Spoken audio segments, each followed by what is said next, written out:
Hi, the motif that we will be discussing today is ambition. And the question we'll be focusing in on is, why would someone stop at nothing to complete a mission? The definition of ambition is a strong desire to do or achieve something, typically requiring hard work and determination.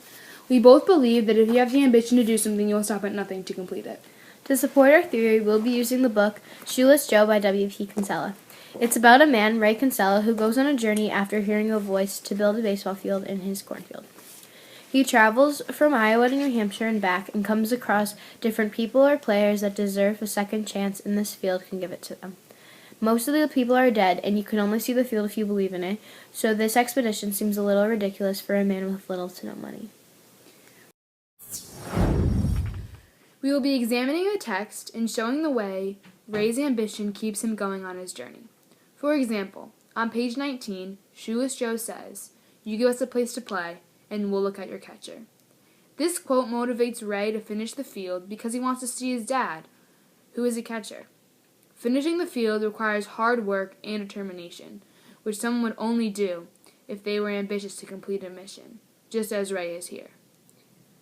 If anyone tried to build a field in their backyard because they wanted to see their dad, who might add is dead, what would you think of them? I know that I would probably think they're crazy for one, and on the verge of being sent into a mental institution. But that's okay, because I'm not Ray. But if I were him, and if I had the ambition that he had, the tables would all be turned, and everyone would think that I was crazy. But that's why being ambitious is just so important. It helps you keep going, even if everybody else is doubting you. Just as Maddie said, having his father come gives him motivation to continue on. It increases his want and desire to finish the field, his ambition. More than just having his father come, more aspects of his life add to the ambition of him finishing this task. He mentions, but as I ask myself, I already know the answer. I count the loves of my life on one hand. Annie, Karen, Iowa, baseball. We see how his ambition comes from his loves. If he didn't love baseball, he wouldn't be finishing this field in the first place. We see his daughter Karen add to his strong desire of him to finish the field and continue on the journey. She also shares the love of baseball, and seeing her makes him think of himself when he was younger. Annie, his wife, keeps motivating and pushing him on through this entire journey. She also tells him to do what makes him happy and that she believes in him, even though they're losing almost all their money on this field. Even though he faces hardships throughout traveling and building, he continues on simply because he wants to do it. He's curious as to what will come out of it, and he has a gut feeling that it will all come together in the end. Thank you. Adding on to Dia, on page 38, Ray says, he hasn't seen a live game in over 25 years. He needs my memories. I believe that this quote is saying how J.D. has been lacking so many opportunities in his life. This leads Ray to be determined to give J.D. his life back and ease his pain, as the voice told him to do.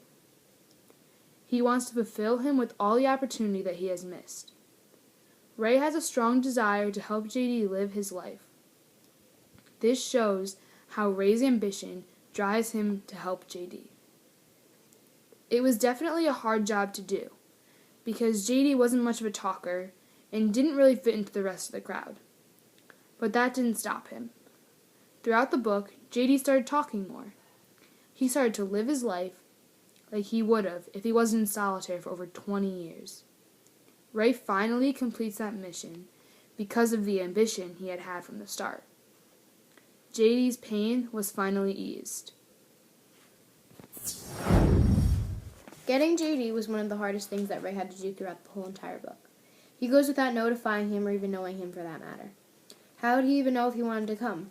It wasn't the best idea, but he continued on anyway because of his determination, even when things got hard. He says, "My impulse is to turn back, but I know I won't, even though it is so easy not to do something." Here he realizes that this won't be as easy as he may have thought it would be in the beginning. The whole situation is like a dream. You feel you can do anything until reality hits you. Readers really see his ambition here. I also feel that if he wanted to, he wouldn't be able to turn back because of all the work he already put into it. The hardships are really starting to pile up, and he still manages to have the heart for it. He won't quit now. Really? Tying everything together, on page 97, Ray states, "It wasn't just a baseball game. I wanted it to be a metaphor for something else, perhaps trust, or freedom, or ritual, or faithfulness, or joy, or any of the other things that baseball can symbolize. This quote symbolizes almost why he had so much ambition and hope for this journey. It ties together just how much this game really means to him.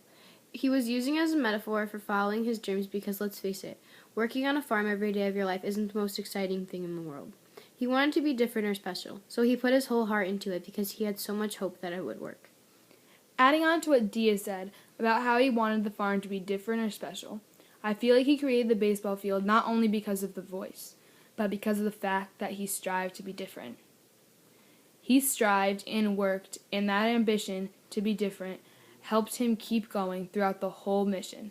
He felt something when he heard that voice. He wanted to make that feeling stay alive and keep going.